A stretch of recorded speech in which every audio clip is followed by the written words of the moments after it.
That's right. This is Play Beat Chillin'. I got my man Rev with me. What's going on, Rev? Hey, what's going on, everybody? It's your boy Sir Rev here at Play Beat, and we got a special guest in the studio, returning guest actually from last season, CJ. I thought you were gonna say from Alaska. I'm like, wait, what? Maybe, we don't know. I don't know that much about him anyway, so that could be a possibility. Let's keep it lightweight.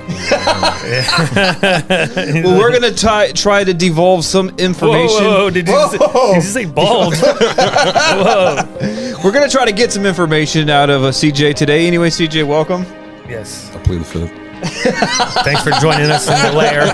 He's unaware, unsure of whether or not he's enjoying his time with us today. But anyway, so we got a very special, I guess, outline plan for today, because CJ is going to join us right now for this show, and then he's going to stick around for our next installment, where we're going to be talking with a very special guest, a friend of actually Heather Lee, Dr. Heather Lee, who we talked to some time ago after we watched and reviewed the Real Haunts Ghost Town documentary, which was really interesting. So, but that was a really good talk. But so CJ, actually, him and I had been talking recently about some things that intrigued me that I didn't know he had some knowledge about, because you and I have been talking about wanting to explore the possibility of doing some research in the cryptid, in the field of cryptozoology. Mm-hmm. So, I mean, from all that I know of cryptozoology, of course, you got Loch Ness Monster, you got Bigfoot, but there's a lot of other things. But so I was talking with CJ, and CJ actually has done a little bit more research in these areas than I have. So, well, you know, the I can't stop laughing because earlier today, remember, we're like, what should we name the episode? And then you're all, for the Real Haunts. When you did the introduction, it just kind of gave me a flashback. It was hilarious. So anyway, so we're having... In my mind, it was hilarious. So anyway, so CJ, so what kind of research or what kind of information do you know about on some of the cryptids that you've looked into? Oh, shit. I mean, well, it all starts off as being a stupid little kid. Bigfoot. You guys remember that show, Sightings on Sci-Fi Channel? Oh, yeah. Yeah, that's where it all started, man. But after that, it's just book after book, and then, trying to go out there and find stuff on your own, and then you just end up seeing creepy things like lizard people or something that doesn't have a shape. Oh, wait, I've never seen a lizard. Wait, you mean literally seeing? Yeah, me and my cousins, I don't know if that was loud, but... No, you're cool. Me and my cousin, we used to go, all around the Bay Area, looking for strange little things, and we'd end sure up... it wasn't a tweaker? Dude, possibly, because like in the Bay Area, apparently there's a couple albino colonies that live out in the woods. Wait, what? Yeah, dude. Are you guys serious? ever heard that? Yeah. No. Yeah. Awesome. We should go do a show there, dude. Hell no. No, dude, I got chased by them. Yeah. Oh my god. They fired up their quads, and you can hear them like hooting and hollering. Like rednecks or something, or Dude, like the hills have eyes. Kind of like the hills have eyes. That's how everybody in the Bay Area makes it out the same. Okay, so okay. For what part of the Bay Area are we talking? Not East Oakland. I'm pretty sure. No. It's off Calaveras. Really? Yeah. I've never heard this before. There is a colony of albino. This is new to me, there's man. one there. That sounds racist. There's another one well, more nowadays. in the South Bay. That's pretty cool. Yeah. Are they like inbred? No, that's stereotyping. That'd be the stereotype. Yeah, are they inbreeded? Inbreeded, yeah. You know what I mean? It's the thing. Okay, so I wanted to go back to this thing because you were talking about like being interested as a child. I remember like when I was in junior high, you would go to the library because there was nobody had phones on campus back in those days. Yeah, well, this is what 1994. Well, you got to remember, 1995. We're all from the 19th century, so compared to but technically he's a lot younger than us. Like, we just talked about this. A couple years. A few years. Say, but again, you want me to count his rings? I'm just kidding. Maybe off camera.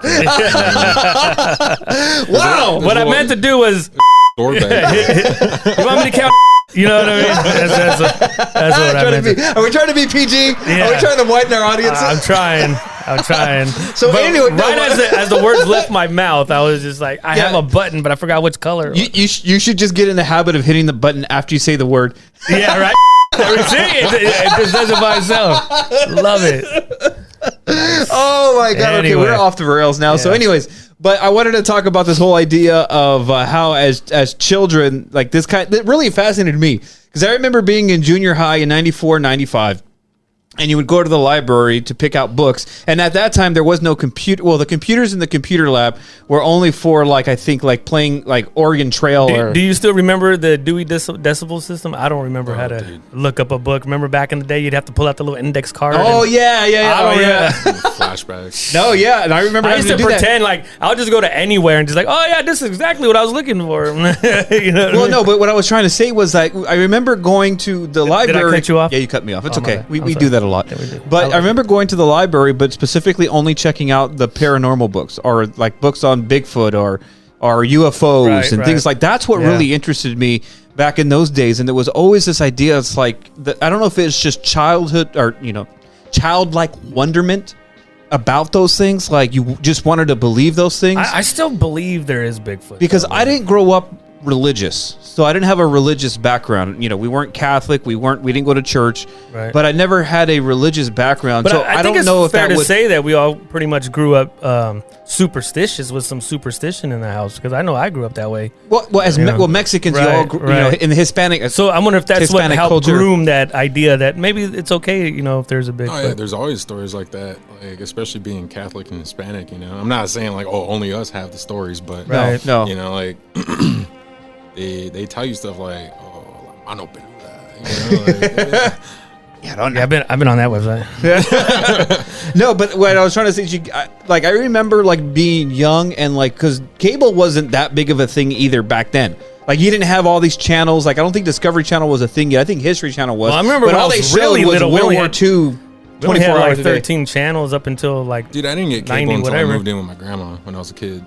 Yeah, I mean, we didn't have cable at my house. We had to go to my grandmother's house for cable. Well, even when I was little at my grandma's, there was only like 12 or 13 No, but channels. I remember like Fox back in those days, they would run like specials like The Hunt for Bigfoot. You remember those things? Your sister and I were just talking about that. Oh, really? We were talking about like, when animals attack and, craziest UFO video ever. Yeah, and they would only show, they would be like a special on Fox, like once a month or something like that. Well, the first time I've ever heard of Bigfoot in my life was on Unsolved Mysteries. Okay, what was the original? Who was the original host of Unsolved? I forgot his name. I don't have my phone in front of me. Oh, dang, and I know it. Me too. He was on the Airplane. About it. He was in the movie Airplane. Something Walsh. No, that's the American Most Wanted guy. Oh yeah, I meant to.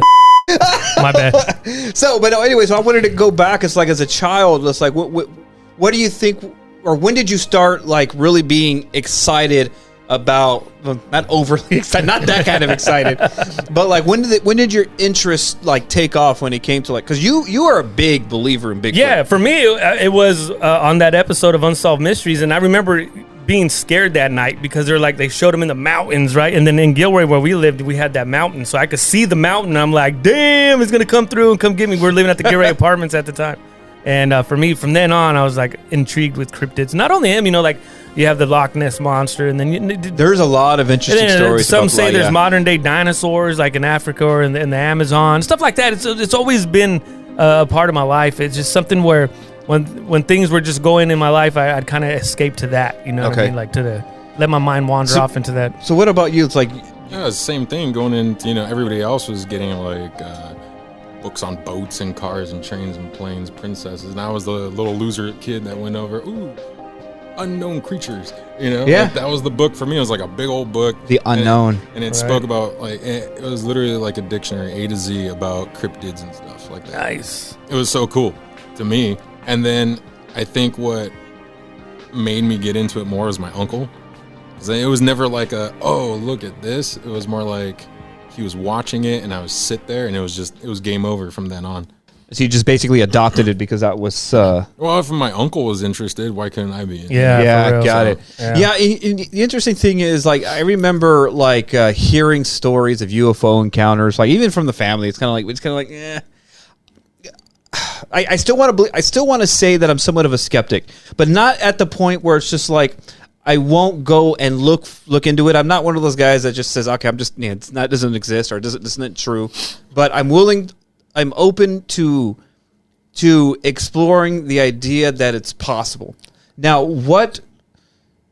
I don't know how to say this, but because I know like in California and up in the western northern, Washington and Oregon, all that, that's basically Bigfoot country, right? But I know you were talking to me about there's something particularly special about up in Mount Shasta. Oh, dude, there's too many stories about hikers going missing and going into the caves and never coming out. Of course, that's missing, but there's also sightings of fairy people. There's sightings of what they call the shiny ones. There's people see strange lights. They see fireballs out there.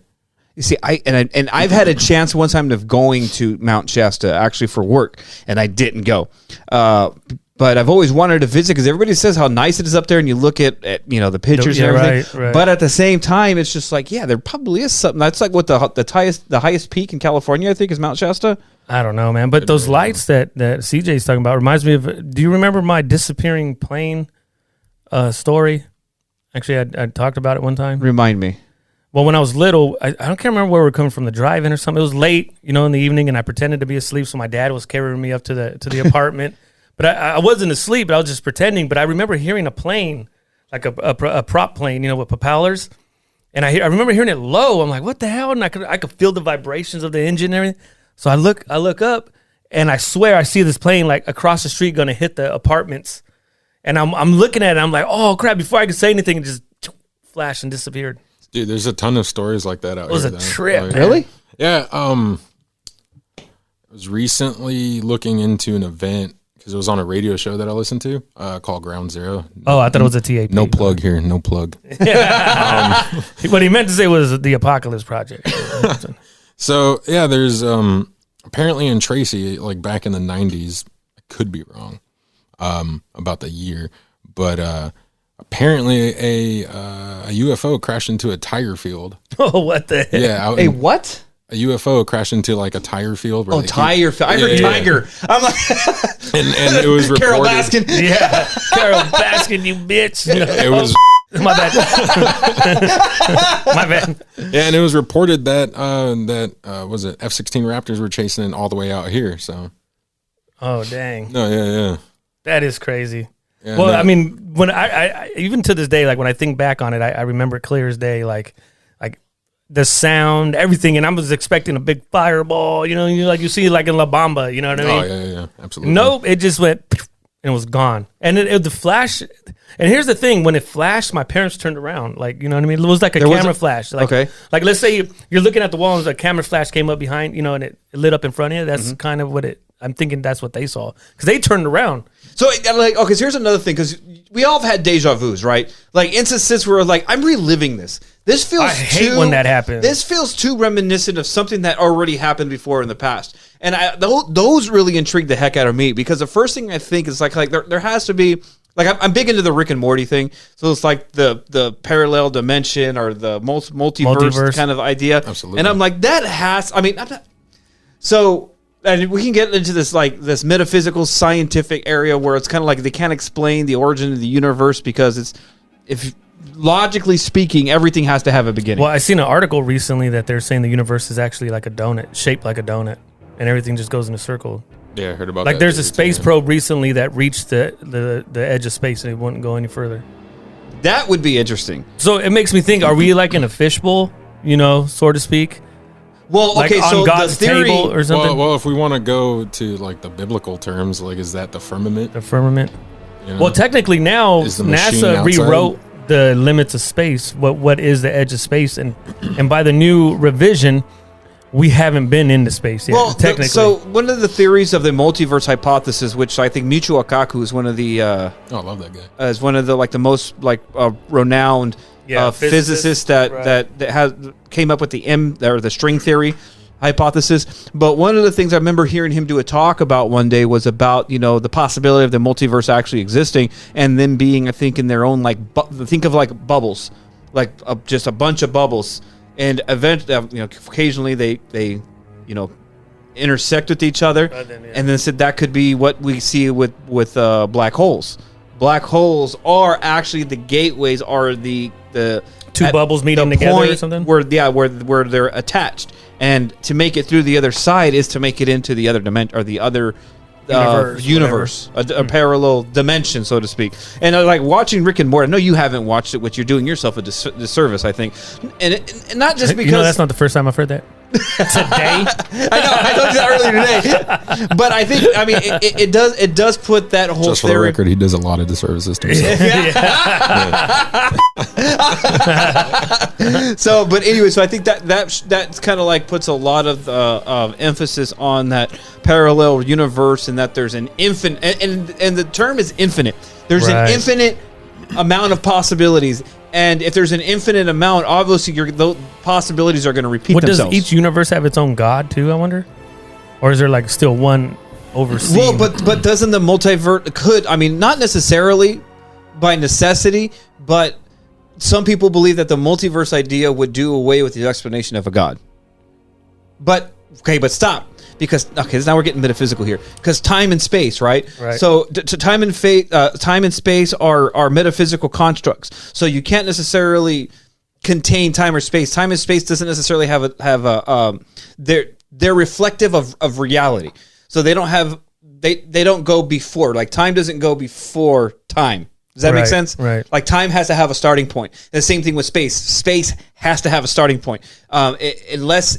Like it's almost metaphysically impossible for it to last for eternity in the past. Okay, unless if it had a starting point, then that says okay. So did every single because it's okay. Now my mind is starting to explode here. Okay, so let me slow down. So do I need to hit the button? I'll hit the button. So no, but think about it. Okay, let's logically think about it. The number infinity, for instance, right, is a metaphysical construct because you can't count to infinity. You can't subtract from infinity, and you can't add to infinity. Right. So what does that basically mean when if you were to say if the multiverse exists and there's an infinite amount of, let's say for instance, like in the Rick and Morty show, like there's an infinite amount of Ricks, like there's an endless amount of supply. And one of the running jokes is that Morty, his grandson, is like indispensable, or not indispensable, but dispensable. I mean, right. So it's like if his Morty dies, kind of like the cat and nine life thing. Like you get another one. If his Morty dies, and he'll just go get another one from another dimension because there's an infinite number of possibilities and of individuals. So it's just like, well, think about that. So if that one dies, you can't add or subtract, and was it really a death? Was it really a subtraction? Am I making sense? Or you're making sense. I mean, according to the cartoon, or to the show, it's but if you remove them from that timeline, then they no longer exist. But that's my idea with time. It's subjective. Like time. Of course, it don't have no start. It started when you realize there is a concept of time. You know what I mean? Time start with it being recognized. I believe so when because they wanted to make money off of clocks. I believe so, and here's my reason why. Like, if you're, and for the listeners and everybody here, have you ever been at work and you're like, man, this time's dragging on, right? Oh, absolutely. Yeah. Every day. But what I used to do when I was working, I'm laid off right now, was I would say in my head like, damn, it's already 10 o'clock. And before you know it, you trick yourself into thinking the time's going faster than it really is. And before you know it, you're like, oh, man, it's already lunch. And, oh, man, I got one more break and I'm out of here. You know what I mean? People do that in jail. You know, they try to psych themselves so time could seem faster even though it isn't. Yeah. So that's why I'm saying it's like, well, time, I wouldn't really make that for any argument for or against because that's more of a subjective thing. That's kind of like what feels like an hour to me may not feel like an hour to you. You know what I mean? And we're only measuring it by this mechanical device on our wrist. So it's like, I think for me, time only began to exist when we started to measure it. You know what I mean? But the infinity thing is where I'm with you on that one. Yeah, how can you? It'd be impossible. Yeah, and that's one of the arguments that theists use against atheists is saying, okay, so if you're saying something is infinite, then basically, like in the theistic idea, the only thing that is infinite would be a mind. Basically, that mind would be characterized as God or whatever God you subscribe.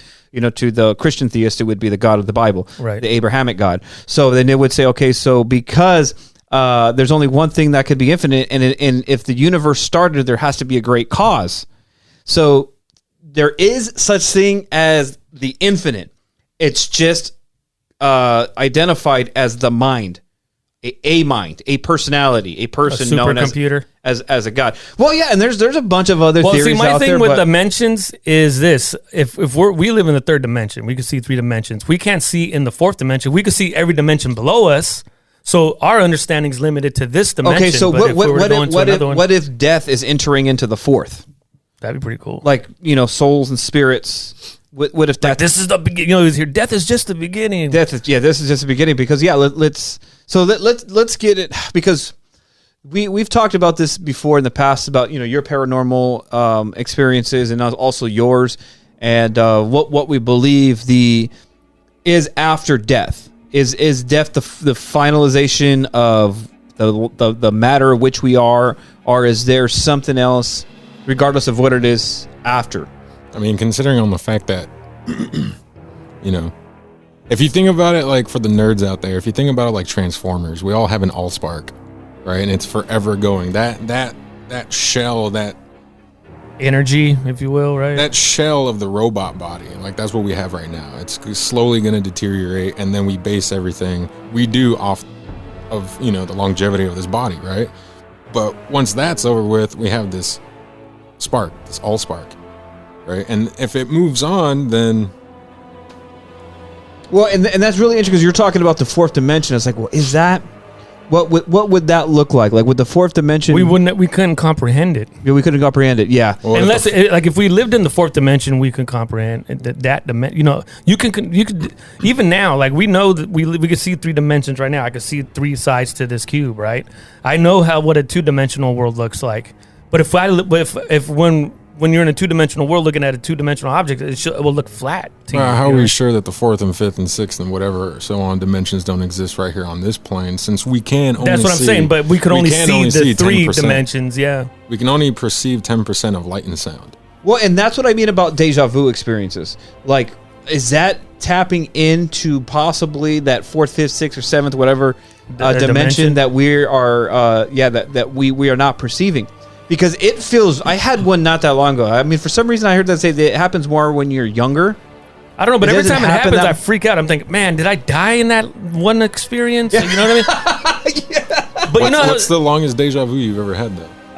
Man, a full conversation once. Oh, yeah. No, yeah. One just happened recently. Like, I knew what they were going to say. Boom. And you're going to say this. Boom. You're going to say this. Exactly. I'm like, hell no. I had that, like, it was like 2 years ago. I was standing outside of a bar in San Jose, and I was talking to my cousin, and instantly I was like, I am reliving this entire thing from the moment I looked at my cousin to the moment I looked down the street, how empty it was, and I saw the car like 300 feet at the intersection cross each other, and then coming back to look at my cousin talking, and then looking down the street, and then it felt like I did all that, and then I came back.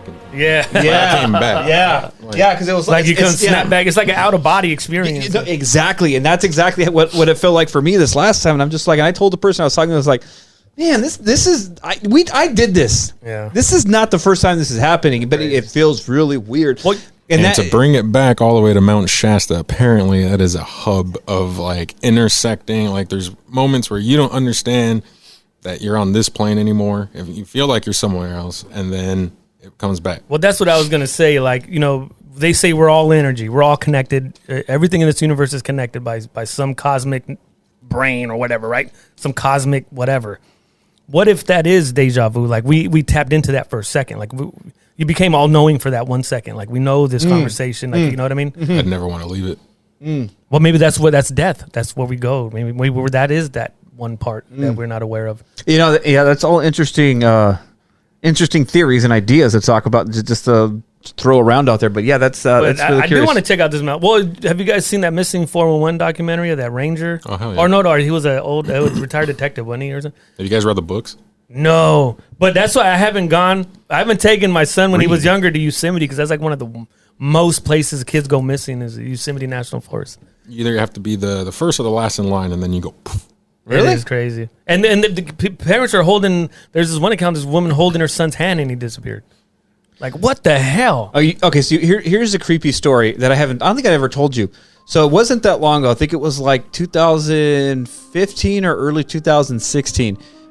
Me and my, we were still dating at that point. We went up to Yosemite. It was me, Attilio, and my stepson.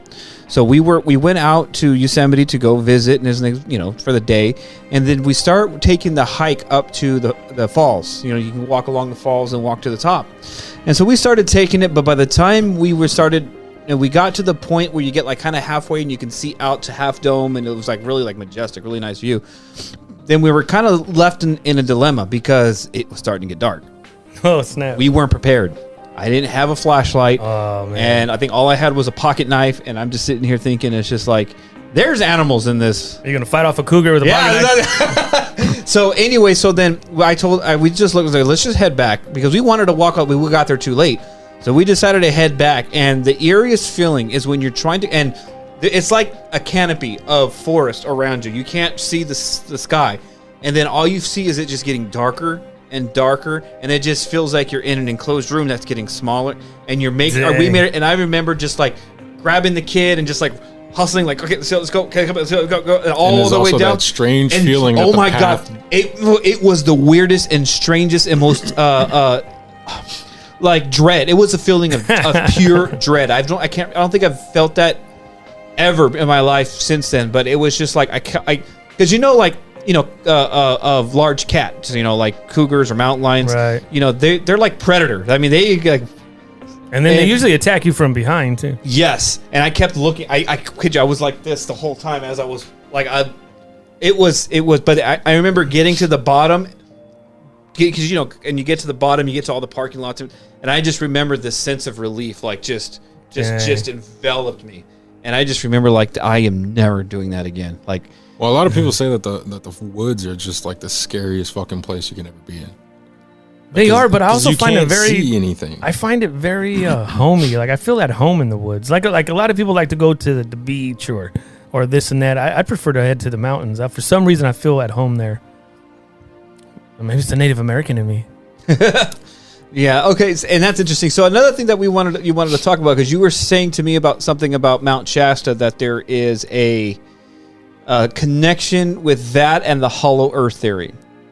Oh yeah, just from all the reading, and anybody can watch a video, but I'm not saying videos are the best. Do your reading, and from much of the reading comes the legends of the Native Americans, and they all just about speak about entrances to the hollow earth. Yeah, that they know they're there. Their ancestors have been there and come back.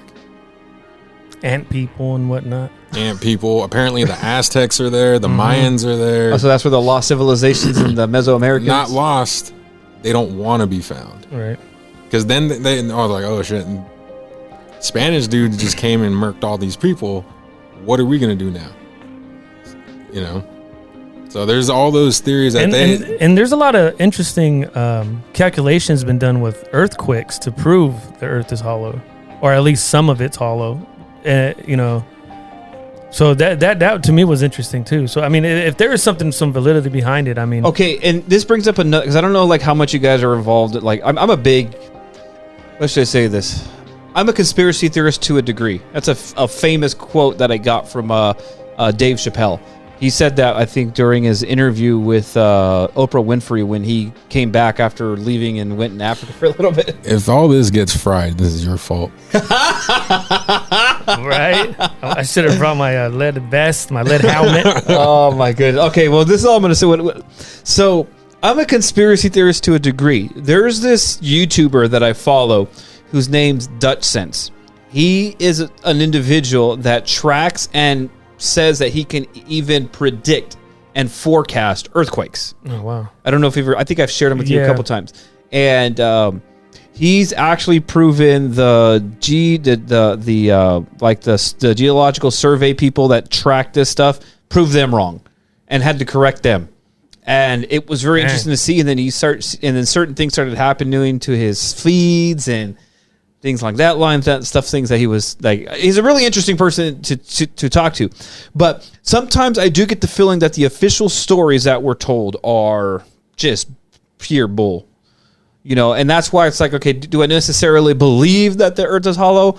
Not necessarily, but I don't say that it's not a possibility. Right. I'd rather believe that it's hollow than flat, to be honest with you. And that's another thing, the flat earth theory. It's like I have Am I gung ho saying that there's no possibility that the Earth is flat? Well, I could probably say with some certainty that it is not flat, but at the same time, I'm like, well, there are some things that made sense when you listen to the argument, but there are other things where I'm like, the one thing that gets me still, that hangs me in the middle, is we don't have a complete picture of Earth from space. They're a series of pictures stitched together. I'm like, how come the guy, when he landed on the moon, couldn't just take a picture like this? Supposedly that's what he did. But when you look at the data, they're a bunch of JPEGs mixed, put together artistically. Talking about conspiracy theories, what do you think about this whole? We got Elon Musk, you got Richard Branson, and Jeff Bezos now exploring space on their own, private individuals. If Elon Musk ever listens to this, I'm down to go to Mars and repopulate. Yeah. Well, you know what? That's already full, though. I'll find they had this application open, but it filled up like that. They have like so many people willing to go. Well, okay, so but it would be cool though. But here's my point, right? Because there was a lot of pushback.